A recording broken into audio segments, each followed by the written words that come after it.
తిరుమలలో పవిత్రమైన ఏడుకొండలపై వెలిసిన శ్రీవారిని వైకుంఠ ద్వారం గుండా దర్శించుకునే వారికి టీటీడీ మరో బంపర్ ఆఫర్ ఇచ్చింది.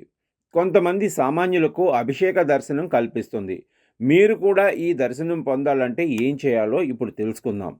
కలియుగ ప్రత్యక్ష దైవంగా కొలిచే తిరుమల వెంకటేశ్వర స్వామి దర్శన భాగ్యమే అదృష్టంగా భావిస్తూ ఉంటారు భక్తులు. అలాంటిది ఏడాదికి ఒకేసారి కల్పించే వైకుంఠ ద్వార దర్శనం దక్కితే వారి ఆనందానికి అవధులుండవు. అయితే ఈ వైకుంఠ ద్వారం గుండా స్వామివారి నిజరూప దర్శనం పొందితే పులకించిపోతారు భక్తులు. జన్మధన్యం అయినట్లు భావిస్తారు. ఈ అరుదైన దర్శనమే ప్రస్తుతం కొందరు భక్తులకు దక్కుతుంది. టీటీడీ నిర్ణయంతో సామాన్య భక్తులు స్వామి అభిషేక దర్శనాన్ని పొందుతున్నారు. తిరుమలలో డిసెంబర్ 30న వైకుంఠ ఏకాదశి లేదా ముక్కోటి ఏకాదశి పర్వదినాన్ని పురస్కరించుకుని ఉత్తర ద్వార దర్శనాలు మొదలయ్యాయి. జనవరి 8 తారీఖు వరకు స్వామివారిని ఈ ద్వారం గుండానే దర్శించుకోనున్నారు భక్తులు. ఈ ఉత్తర ద్వారం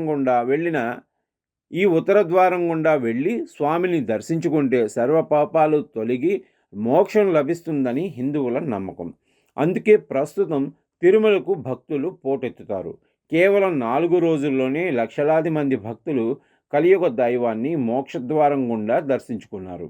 వైకుంఠ ద్వార దర్శనం దక్కడమే అదృష్టం అనుకుంటే తిరుమల తిరుపతి దేవస్థానం తీసుకున్న ఓ నిర్ణయం కొందరు భక్తులకు వరంగా మారింది.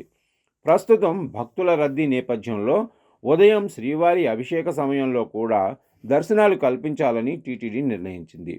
దీంతో తెల్లవారుజామున 4:30 నుండి 6 గంటల వరకు స్వామివారు సామాన్య భక్తులకు నిజరూప దర్శనం కల్పించనున్నారు. ఇలా వైకుంఠ ద్వారం గుండా వెళ్ళి స్వామివారికి అభిషేకం జరుగుతుండగా దర్శించుకున్న భక్తులు పులకించిపోతున్నారు. సాధారణంగా తిరుమల వెంకటేశ్వర స్వామి అభిషేకాన్ని అర్చకులు ఏకాంతంగా నిర్వహిస్తారు. గతంలో ఈ అభిషేక సమయంలో సామాన్య భక్తులకు దర్శనం కల్పించేవారు. కానీ పలు కారణాలతో ఈ సేవను ఏకాంతంగా నిర్వహించడం ప్రారంభించారు.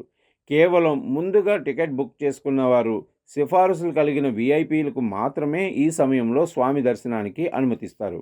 15 ఏళ్ల కింద సామాన్యులకు స్వామివారి అభిషేక దర్శనాలను నిలిపేసింది టీటీడీ. కానీ తాజాగా భక్తుల రద్దీ నేపథ్యంలో వీలైనంత ఎక్కువ మందికి దర్శనం కల్పించాలని దేవస్థానం భావిస్తుంది. అందుకోసమే అభిషేక సేవా సమయంలో కూడా సామాన్యులకు దర్శనం కల్పిస్తుంది. ఇలా స్వామిని వేలాది మంది అభిషేక దర్శనం చేసుకున్నారు. ఇది తమపై ఆ వైకుంఠవాసుడి కరుణ అని భక్తులు భావిస్తున్నారు. తిరుమలకు ఇప్పటికే భక్తులు పోటెత్తుతారు.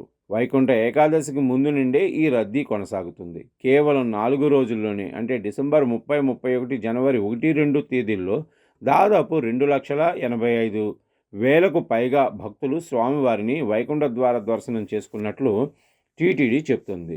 ఇక ఈ వీకెండ్లో భక్తుల రద్దీ మరింత పెరుగుతుందని, సెలవులు కావడంతో స్వామిని దర్శించుకునేందుకు భక్తులు తరలి వస్తారని భావిస్తుంది. ప్రస్తుతం సర్వదర్శనానికి 15 గంటల సమయం పడుతుంది. రద్దీ పెరిగే అవకాశం ఉండటంతో ఎలాంటి అవాంఛనీయ సంఘటనలు జరగకుండా మరింత పకడ్బందీగా ఏర్పాట్లు చేస్తుంది.